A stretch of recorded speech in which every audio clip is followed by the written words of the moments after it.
Il y a tout juste un instant, les autorités ont ouvert la porte de la remorque de course de Ryan Martin et ce qu'elles ont découvert à l'intérieur a envoyé une onde de choc violente à travers toute la communauté de Street Outlaws. Pendant des années, Ryan Martin a bâti un empire alimenté par la vitesse et la précision. Il a dominé No Prep Kings, s'élevant au-dessus de presque tous les pilotes du pays, et s'est forgé un héritage que la plupart des conducteurs ne pouvaient qu'espérer effleurer.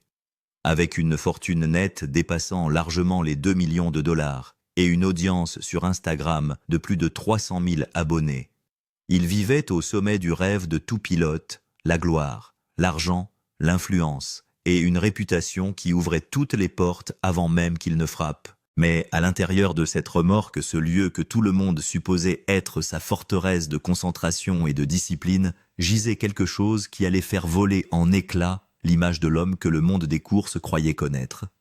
Les preuves trouvées sur place ne racontaient pas une histoire triomphante de chevaux vapeur, de championnat et de courage.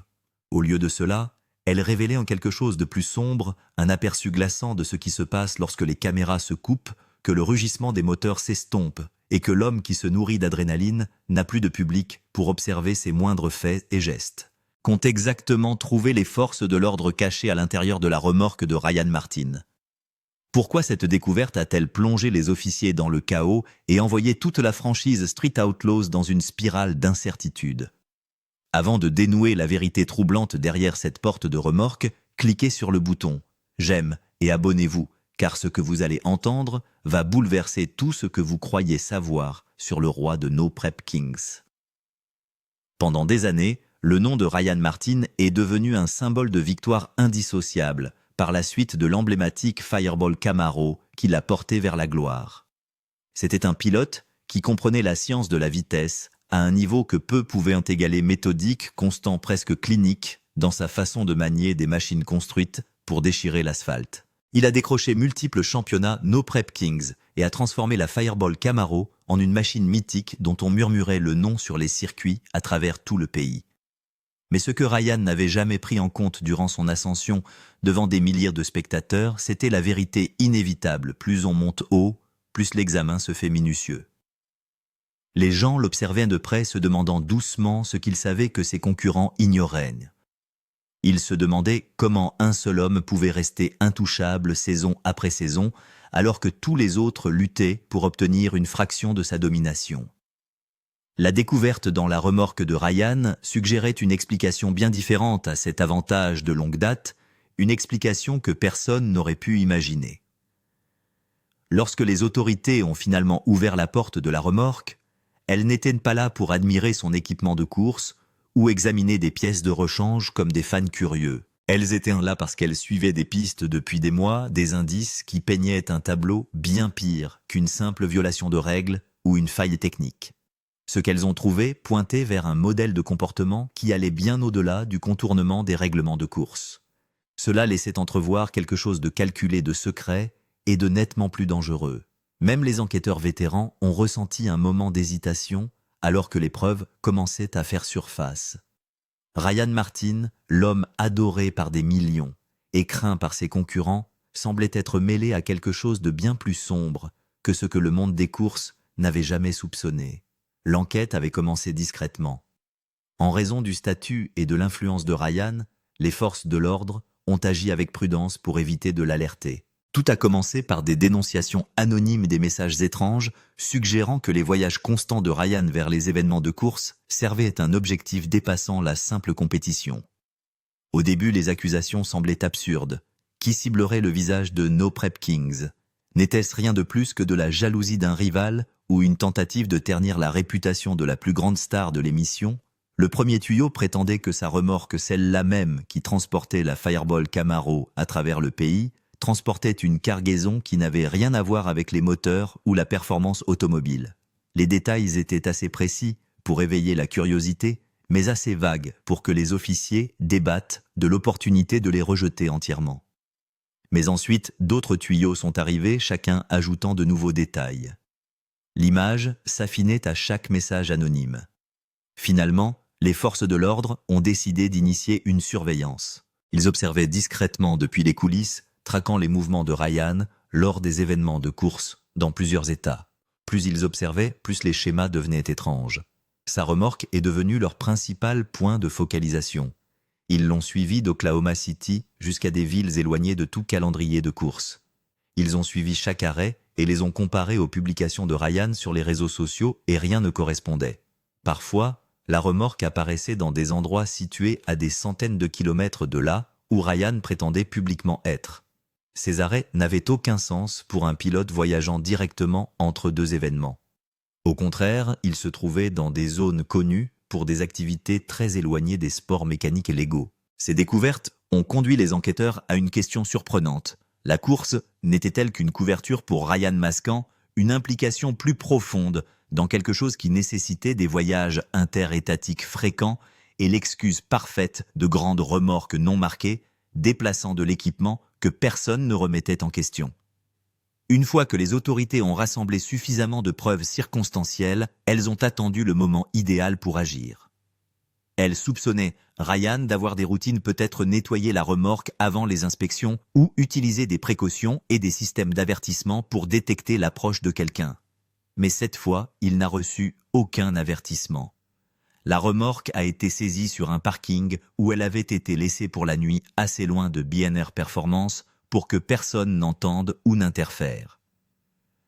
Lorsque les enquêteurs sont entrés, Ryan a semblé imperturbable. Avec un petit haussement d'épaule, il leur a dit « Je n'ai rien à cacher » et a même ouvert la porte lui-même. Au premier coup d'œil, tout à l'intérieur ressemblait exactement à ce qu'on attend d'une opération de course professionnelle. Les boîtes à outils étaient soigneusement rangées, les pièces de rechange étiquetées et stockées avec précision, et la Fireball Camaro était attachée et immaculée. Pendant un instant, on aurait dit que les tuyaux anonymes n'avaient été que du bruit. Mais alors les enquêteurs ont remarqué quelque chose, une fine jointure dans le mur qui n'avait pas sa place. Un panneau qui, à y regarder de plus près, était trop parfait, trop délibérément placé. C'était une fausse cloison construite professionnellement par quelqu'un qui comprenait clairement la construction de remorques. Les enquêteurs ont remarqué de minuscules espaces d'infimes incohérences révélant que la structure n'était pas d'origine. Ils ont demandé des outils pour la démonter avec soin, s'assurant qu'aucune preuve ne soit perturbée. Ce qu'ils ont révélé derrière ce faux panneau a stupéfié tout le monde. La première découverte fut des piles d'argent enveloppées dans des bandes serrées et alignées le long de la paroi latérale cachée. Les enquêteurs ont soigneusement retiré chaque liasse, les plaçant sur une petite table en métal près de l'avant de la remorque. Mais l'argent liquide n'était que le début. À mesure qu'ils démontaient davantage la fausse structure, ils ont commencé à découvrir des conteneurs étanches remplis de documents des registres de transactions, des communications codées et des journaux d'activité s'étendant sur plusieurs États et plusieurs années. Encore plus alarmant étaient les appareils électroniques, téléphones, tablettes, disques durs, tous stockés en toute sécurité, suggérant qu'ils contenaient des informations pouvant impliquer bien d'autres personnes. L'effort investi pour cacher ces objets signifiait qu'ils détenaient le genre de secret capable de briser des carrières ou d'envoyer des gens derrière les barreaux. Ensuite, les enquêteurs ont trouvé des sacs en plastique remplis d'une substance poudreuse blanche. Alors qu'ils soulevaient les sacs et les examinaient sous les lumières de la remorque, toute l'équipe est devenue silencieuse. Ils se sont tournés vers Ryan. La couleur avait quitté son visage, ses épaules s'étaient raidies. Et pour la première fois ce jour-là, il a refusé de dire un seul mot. Il faisait les 100 pas dans la remorque et les regardait travailler. La découverte du premier compartiment a conduit à une fouille plus approfondie de toute la remorque. Ils ont trouvé 3 autres espaces cachés. Un compartiment contenait des armes à feu illégales et un autre cachait encore plus d'argent. Les billets étaient organisés dans un ordre spécifique. Les enquêteurs ont estimé que la somme pouvait atteindre plus de 300 000 $. Ce montant soulevait des questions. C'était du blanchiment pur et simple. Mais qu'en était-il des impôts ? Quelle était la source de cet argent ? Les armes à feu et la substance en poudre ne suggéraient qu'une seule chose. Ryan Martin était impliqué dans des affaires louches. Le 3e espace contenait des balances utilisées pour le pesage et certains additifs pour voitures de course. La façon dont ces matériaux étaient délibérément disposés indiquait qu'ils étaient préparés pour être distribués à travers les États. Certains carnets contenaient des entrées manuscrites, des noms, des numéros et des dates. Ils ont découvert des clés USB et des sacs en papier contenant des fichiers cryptés nécessitant des professionnels pour extraire les informations. Les enquêteurs ont tout inventorié et étiqueté. À ce moment-là, la remorque fourmillait déjà d'officiels. Durant l'agitation de toute la perquisition, Ryan s'était éclipsé des lieux pour parler avec ses avocats. Comment allait-il se sortir de ce pétrin? Les officiers ont cherché Ryan ce soir-là et n'ont pas pu le trouver. Il n'était pas non plus à l'atelier. De toute façon, il n'avait qu'un mandat de perquisition et n'était pas censé arrêter qui que ce soit. Ils ont emporté les objets récupérés pour évaluation et ont quitté les lieux. Cela expliquait pourquoi il était soudainement absent des récents épisodes de Street Outlaws et des événements No Prep Kings. Les fans n'avaient pas remarqué son absence lors des 2 premiers épisodes jusqu'à ce que les compétitions de course aient lieu et la Fireball Camaro restait introuvable. Certains pensaient qu'il travaillait sur une nouvelle voiture, se préparant à un retour spectaculaire à la compétition. D'autres s'inquiétaient qu'il puisse faire face à une tragédie personnelle. Les blogs proposaient de multiples explications à son absence prolongée. Personne ne soupçonnait que la vérité serait plus sombre que ce qu'ils imaginaient.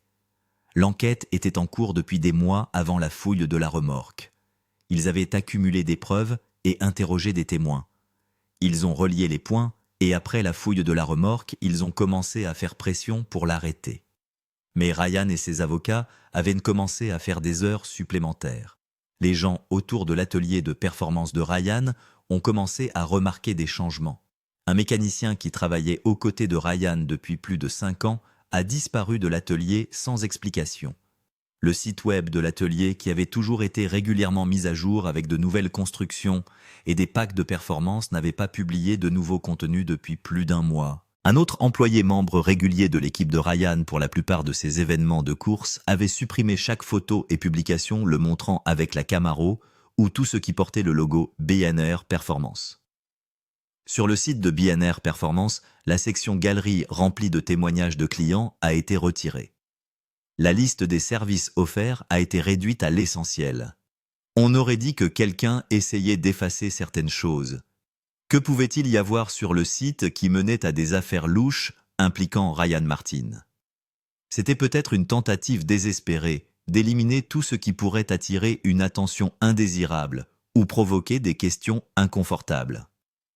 Sa compagne Cherish, connue de la plupart de la communauté des courses sous le nom de Mama Fireball, avait commencé à prendre ses distances avec tout ce qui touchait à la course sur les réseaux sociaux. C'était quelqu'un qui postait fièrement sa présence à chaque course et célébrait les victoires de Ryan en ligne. Ils étaient tous deux soudainement silencieux et les fans se posaient des questions. Mais les autorités travaillant en coulisses savaient ce qu'il se passait réellement. Javier Canales, le chef d'équipe de Ryan et quelqu'un qui avait joué un rôle déterminant dans le succès de la Fireball Camaro, n'avait rien posté sur Ryan ou la voiture depuis des semaines. Michael Bean, le meilleur ami de Ryan, était également en silence radio. Le réseau qui avait contribué à l'ascension de Ryan dans la course semblait se dissoudre en temps réel, et Ryan ne pouvait rien y faire. Il essayait d'abord de sauver sa peau. Les découvertes dans la remorque de Ryan racontaient une histoire qui allait au-delà de la violation des règles ou des avantages compétitifs. Il n'a pas été pris en train d'utiliser du carburant de course illégal ou de modifier des composants du moteur d'une manière qui semblait illégale. Il était en vérité et en acte le meilleur en course, mais cette découverte signifiait que la course n'était qu'une couverture. Dans les téléphones jetables récupérés dans la remorque, il y avait des SMS entre Ryan et des individus identifiés uniquement par des surnoms ou des initiales, révélant des conversations sur des colis des livraisons et des heures de ramassage qui n'avaient rien à voir avec des pièces de course ou des améliorations de performance. Ryan avait des comptes e-mail contenant de la correspondance sur l'inventaire et les territoires de distribution. Cela ne révélait qu'une chose, c'était du crime organisé. Il y avait une structure et une hiérarchie. Les revenus de ces entreprises n'apparaissaient pas dans les grands livres comptables légitimes ou les déclarations fiscales. Les comptables ont essayé de tracer l'argent pour déterminer combien de fonds avaient transité entre les mains de Ryan. Il faisait face à des accusations de fraude fiscale et de blanchiment d'argent, en plus de tous les autres crimes que les preuves suggéraient. Il n'était pas le seul à risquer d'être enfermé. Les enquêteurs réalisaient maintenant que c'était organisé. Et si c'était le cas, cela signifiait qu'il y avait un groupe d'individus impliqués dans ce stratagème. Qui pouvait-il bien blâmer pour cela? Ils ont commencé à interroger toutes les personnes impliquées dans l'équipe de course de Ryan, en particulier ceux qui étaient entrés plusieurs fois dans la remorque. Certains ont feint une ignorance totale. Ils insistaient sur le fait que Ryan était concentré sur la course et les affaires légitimes. Ils continuaient de réitérer à quel point Ryan aimait la course et ne pouvait imaginer que quelqu'un veuille coller quelque chose d'aussi horrible sur le dos d'un homme comme lui. Ils ont dit que la remorque était toujours verrouillée lorsqu'elle n'était pas utilisée, que Ryan était pointilleux sur qui y avait accès, et que c'était normal pour quiconque possédait la Fireball Camaro détentrice de record. Il s'occupait personnellement du chargement et du déchargement de la Camaro et organisait l'équipement à l'intérieur. Il ne présentait pas ce point comme quelque chose de suspect, mais comme quelque chose à respecter. Ce n'était pas inhabituel, car les pilotes professionnels étaient notoirement secrets sur leurs avantages techniques ou tout atout qu'ils avaient sur leurs concurrents. D'autres ont remarqué que les officiers cherchaient désespérément des preuves solides ou au mieux un témoin prêt à se manifester et à développer la situation. Ces individus étaient prêts à obtenir l'immunité ou de l'argent en échange de leur coopération ou d'une bribe d'information. Lorsqu'on les a un peu amadoués, ces individus ont raconté différentes histoires à dormir debout, qui n'avaient aucun lien avec les informations que les officiers avaient déjà. Un membre de l'équipe a décrit avoir vu Ryan rencontrer quelqu'un sur un parking loin du circuit. Il prétendait les avoir vus échanger des paquets, tandis que Ryan regardait nerveusement autour de lui pour s'assurer que personne ne faisait attention. Il pensait que Ryan faisait simplement un achat pour la course. Mais maintenant qu'ils avaient partagé un peu de la découverte faite dans la remorque, ce petit échange pesait désormais 1 tonne. Un autre associé s'est souvenu d'une fois où Ryan lui avait demandé de stocker des cartons dans son garage. Il prétendait que c'étaient des pièces de rechange qui ne rentraient pas dans la remorque et avait promis de les récupérer dans quelques semaines. Les cartons sont restés intacts pendant 1 mois avant que Ryan ne vienne les chercher. Cet associé n'avait jamais pensé à ouvrir les cartons ou à voir ce qu'il y avait à l'intérieur parce qu'il faisait confiance à Ryan. Maintenant que les enquêteurs étaient en pleine frénésie d'interrogatoire, ils commençaient à se poser des questions. Ces cartons contenaient-ils de la contrebande? Les entretiens ont révélé que Ryan avait été consciencieux. Soit cela, soit ils étaient extrêmement loyaux envers Ryan pour une raison quelconque. Il était difficile de déterminer ce qui motivait les personnes qu'ils avaient interrogées, mais Ryan n'avait pas été assez prudent. Les petits morceaux de preuves éparpillés s'étaient accumulés en une image qui ne pouvait être expliquée. Cette découverte avait des implications significatives pour lui et pour l'émission. La chaîne Discovery Channel avait toujours pris soin de souligner que les participants de Street Outlaws étaient des professionnels, que les courses étaient menées avec des précautions de sécurité. L'émission s'assurait de présenter une façade contre toute affaire illégale. Il s'agissait de prouver que ces hommes essayaient seulement de suivre leur passion et de gagner honnêtement leur vie. Ryan était essentiellement le visage de l'émission et des championnats No Prep Kings. Cela signifiait que toute la boue qui l'éclabousserait rejaillirait indubitablement sur tout le système de course. La proéminence de Ryan Martin signifiait que son arrestation changerait tout pour Discovery Channel. Ryan, d'un autre côté, ignorait toujours que quelqu'un avait tuyauté les autorités. Quelqu'un dans son cercle l'avait dénoncé, quelqu'un l'avait trahi et il n'en avait aucune idée. Cela rendait l'affaire d'autant plus intrigante. Ryan lui-même était devenu difficile à localiser, les gens pouvaient à peine le joindre et la plupart de ses amis proches étaient également portés disparus. Les autorités pensaient qu'elle n'aurait jamais d'ouverture dans l'affaire. Les choses commençaient à se tasser doucement jusqu'à ce que l'une des personnes impliquées dans l'activité parallèle de Ryan se rende. C'est à ce moment que tout a tourné au vinaigre pour Ryan. Cette personne ne faisait pas partie de la franchise Street Outlaws. C'était juste un gars ordinaire de l'Oklahoma, ou du moins c'est ce que pensaient tous ceux qui le connaissaient. Un matin, il est entré dans un poste de police pour les informer de toutes les choses néfastes dans lesquelles il s'était impliqué. Il a refusé de nommer d'autres personnes impliquées. Les officiers l'ont contraint et ont essayé de lui offrir différentes choses pour qu'il donne des noms. On lui a même offert une immunité complète, à condition qu'il nomme toutes les personnes impliquées et participe à l'enquête. Il n'a pas bougé et s'en est tenu à ne mentionner que les choses dans lesquelles il était impliqué. Comment les officiers ont-ils alors su que c'était lié à l'affaire de Ryan? Cette personne avait parlé d'avoir été victime de chantage pour se livrer à la police et avouer. La personne qui a tuyauté les autorités au début a envoyé un autre tuyau anonyme la semaine précédant sa venue, disant qu'elle arrangeait pour eux un paquet qui allait les stupéfier. Tout cela donnait l'impression que ce dénonciateur anonyme avait pris le contrôle de toute l'affaire. Oui, ils étaient déterminés à trouver Ryan et ses acolytes, mais ce dénonciateur anonyme avait ses propres secrets. Et si leurs intuitions étaient correctes, ces secrets étaient probablement tout aussi graves que ceux de Ryan. Ils ont décidé de demander à cet individu s'il savait quoi que ce soit sur le dénonciateur. C'est à ce moment-là qu'il a partagé qu'il était le dénonciateur. Il a commencé à partager les tuyaux parce qu'il ne pouvait plus supporter la culpabilité qui pesait sur sa conscience. De nombreux pilotes qui avaient concouru contre Ryan pendant des années et respectaient son approche de la piste ont dû concilier le Ryan qu'ils connaissaient avec ce Ryan qui déplaçait des marchandises illégales à travers le pays. Certains ont immédiatement commencé à prendre leur distance avec le scandale grandissant. Ils ont supprimé les photos et les publications qui les associaient à Ryan ou à BNR Performance. Certains sont même allés jusqu'à faire des déclarations publiques exprimant leur choc et leur déception face aux nouvelles.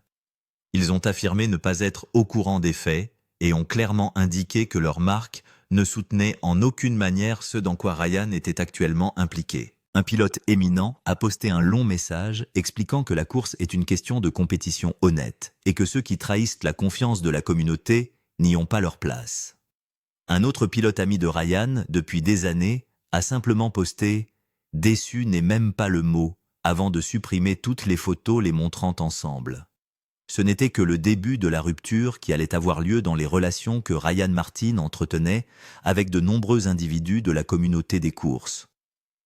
D'autres ont gardé le silence, et dans ce silence, beaucoup ont commencé à se demander s'ils n'étaient pas déjà impliqués dans les affaires louches où Ryan avait été pris. Certains pilotes ont été contactés par les forces de l'ordre interrogés sur leurs interactions avec Ryan lors de divers événements et on leur a demandé s'ils avaient remarqué quelque chose d'inhabituel ou de suspect. Ces entretiens, même lorsque les pilotes n'avaient rien à cacher, créaient de l'anxiété. Tout le monde semblait dormir d'un seul œil. Tout le monde a commencé à réfléchir à ses actions passées. Y avait-il quelque chose que la police pourrait retenir et qui lierait leur sort à celui de Ryan ? Contrairement à Ryan Martin, la plupart d'entre eux gagnaient leur vie grâce à l'émission ou à la course. C'était tout ce qu'ils connaissaient et sans cela, ils seraient forcés de repartir de zéro. La famille de Ryan vivait un cauchemar qui lui était propre. Ils n'avaient pas vu Ryan depuis des semaines et cela devenait un sujet d'inquiétude pour eux. La police venait à leur porte tous les 2 jours pour confirmer qu'il n'était pas revenu et qu'il ne le cachait pas simplement. Cherish avait déjà été emmenée pour interrogatoire 2 fois. Les enquêteurs voulaient savoir si elle était déjà entrée dans les compartiments cachés. Ils étaient curieux de savoir si Ryan avait discuté de cette autre activité avec elle. À voir la façon dont ils affichaient leur mariage, on aurait pu supposer qu'ils étaient très unis. Mais Cherish n'a rien laissé échapper. Peut-être était-elle innocente. Même si elle était complètement innocente, l'association seule la suivrait pendant des années. Leur fils Dax porterait cette honte pendant longtemps. La réputation de son père était passée de champion emblématique de course automobile à criminel en un revirement soudain des événements.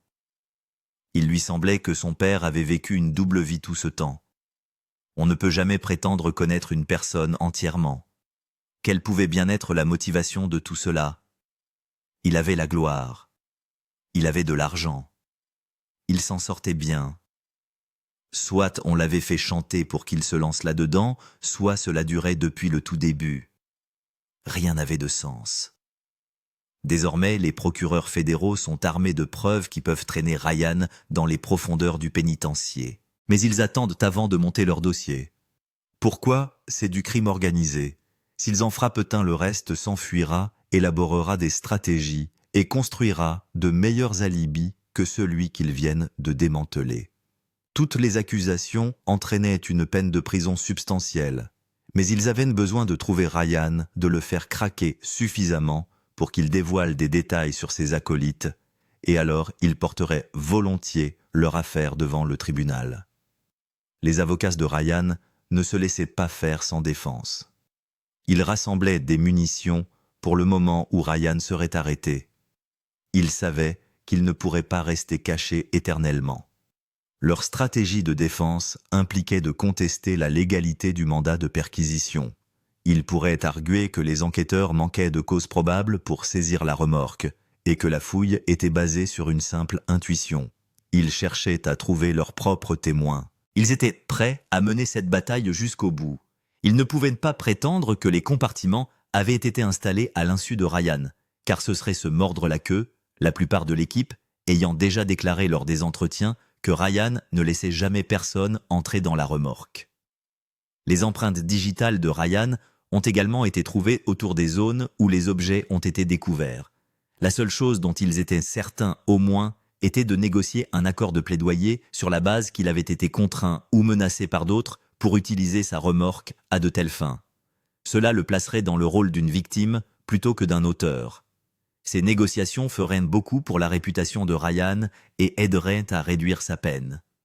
Cela dépend principalement de la volonté de Ryan de coopérer et si besoin de sacrifier ses collègues ou bien Ryan pourrait choisir de combattre les accusations. Il maintient obstinément sa présumée innocence, forçant la défense à se battre bec et ongles pour le sauver de la déchéance. Les procès criminels fédéraux sont une arène difficile pour la défense. Les accusés choisissent généralement la voie de la facilité en plaidant coupable et en espérant une peine réduite, car les procureurs présentent presque toujours des dossiers avec des preuves accablantes. Quoi qu'il en soit, le processus judiciaire sera long et fastidieux s'étendant sur quelques années, mais la chute de gloire de Ryan a déjà commencé. Le procès exposera toutes les vérités cachées qui pourraient expliquer les découvertes. Peut-être alors, en voyant la gravité de son cas et la réalité stupéfiante de la vie derrière les barreaux, sera-t-il dépouillé de toute loyauté qu'il avait accordée aux personnes avec qui il travaillait sur cette entreprise illégale. Beaucoup dans la communauté des courses ont commencé à remettre en question la légitimité de ces championnats. De nombreux blogueurs ont commencé à analyser ces victoires comme ils ne l'avaient jamais fait auparavant. Ils ont souligné que la plupart des pilotes à succès avaient connu le succès en dehors de la course. Ils prétendaient qu'un grand pilote avait d'abord besoin de ressources puis de talent. Cela permettait aux pilotes en question de rendre hommage à tous les grands noms de la course et de gagner leur faveur. Ils ont révélé que c'était ces choses-là qui faisaient une star dans la communauté des courses de l'Oklahoma. Certains fanatiques de course sont allés dans les commentaires pour contester cela, mais l'idée gagnait déjà du terrain et les fans perdaient de la foi au fil des mois. Discovery Channel faisait également face à un dilemme. Leur audience a augmenté pendant le scandale. Il était évident qu'ils avaient rejoint l'émission pour voir ce qui était arrivé à Ryan Martin. Mais si Ryan refusait d'apparaître devant la caméra, ils ne pouvaient pas le forcer ou créer un clone de lui. Il comprenait que c'était un des moments difficiles pour lui, mais il se demandait combien de temps il pourrait continuer à créer du contenu qui ne traitait pas vraiment de ce qui se passait sans l'aborder dans l'émission. Il était aussi devenu un favori des fans et les téléspectateurs se branchaient pour le voir spécifiquement. S'il restait absent pour une saison complète ou plus, qu'arriverait-il à tous ses fans? Serait-il forcé de trouver un remplaçant pour Ryan? C'est là que la question du talent entrait en jeu. Il était vraiment talentueux, et personne ne pouvait courir sur la piste comme Ryan Martin. Où pourrait-il bien trouver quelqu'un d'aussi bon? C'était pour cela que tout le monde l'aimait. Il savait comment manier une voiture de course et son expertise le distinguait des autres. Les choses sont devenues plus fatigantes pour les producteurs de l'émission lorsque les officiers les ont sollicités pour un interrogatoire. Ils voulaient savoir s'ils avaient remarqué un comportement suspect ou capturé quelque chose à la caméra. Pour prouver qu'ils n'avaient rien à voir avec ce que Ryan pourrait affronter au tribunal, ils ont proposé de fournir toutes les images non montées impliquant Ryan Martin. Ils l'ont évincé si facilement parce qu'ils ne voulaient pas être pris dans un drame juridique à cause d'un seul membre du casting. L'emplacement actuel de Ryan reste inconnu. L'atelier BNR Performance est vide depuis des semaines maintenant, suite à toutes les accusations. Les enquêteurs ont agi sous les radars et des rapports d'initiés affirment que Ryan a été placé en garde à vue, puis libéré sous caution avec des restrictions de mouvement pendant que l'affaire s'échauffait au tribunal. Des amis qui ont parlé à Ryan dans les jours précédant la fouille de la remorque l'ont décrit comme de plus en plus paranoïaque. Il prétendait être surveillé ou parfois suivi. Il craignait que son téléphone ne soit sur écoute, alors il a acheté plusieurs téléphones jetables. Il était devenu méfiant envers tout le monde autour de lui, et son personnel racontait que ce devait être une sorte de crise de la quarantaine. Beaucoup de ceux qui ont entendu la nouvelle se sont demandé ce qui l'avait poussé à faire ça. Était-ce l'avidité? La coercition? N'avait-il simplement pas assez à son nom? Les revenus de Bienser n'étaient pas du genre générationnel, mais ils lui rendaient au moins la vie confortable. Peut-être était-ce le frisson qu'il aimait, la ligne fine sur laquelle il se trouvait constamment, se demandant s'il se ferait jamais prendre. Une chose est sûre, Street Outlaws continuera avec ou sans Ryan. Un autre champion s'élèvera à sa place, et l'histoire de Ryan Martin servira d'avertissement.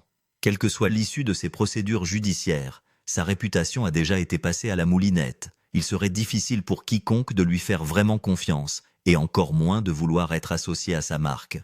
Ce qui rend cette découverte d'autant plus déchirante, c'est que de jeunes garçons qui voulaient réussir dans la course l'idolâtraient. L'image de la course dans leur tête était celle de Ryan Martin assise avec confiance dans sa Fireball Camaro. Comment pourraient-ils se résoudre à croire les histoires qu'ils entendaient sur leur idole? C'était une trahison de la pire espèce. Bien que Ryan soit devenu le visage de cette opération, d'autres noms étaient impliqués. Dans les documents récupérés dans la remorque incriminante, les officiers ont retracé les noms jusqu'à des individus dans les médias et les communautés de course dans différents États. L'enquête continue et les questions persistent. Qu'est-ce qui a poussé Ryan Martin à tout risquer ainsi? Partagez vos pensées dans les commentaires et n'oubliez pas d'aimer cette vidéo, de la partager et de vous abonner à cette chaîne.